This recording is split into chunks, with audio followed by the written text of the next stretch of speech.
Мен жетекші Абзал, Алматы облысы, Кеген ауданы, Кеген ауылындағы Өжек Жаңабаев атындағы орта мектептің 4-ші сынып оқушысымын. Сынып жетекшім Оңғарова Нұрбақыт апай. Биыл Абай Құнанбаевтың 175 жылдығына орай біз Абай атамыздың бірнеше өлеңдерін жаттап және қара сөздерін ойымызға түйіп жатырмыз. Мен сіздерге әсемпаз болма әрнеге өлеңін жолдаймын. Әсемпаз болма әрнеге, өнерпаз болсаң арқалан.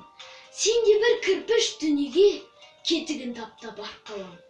Қайрат пен ақыл жол табар, қашқанға да қуғанға. Әділет, шапқат кімде бар, сол жарасар туғанға. Бастапқы екеу соңғысыз, біте қалса қазаққа. Алдың жалын артыңыз, барар едім қай жаққа.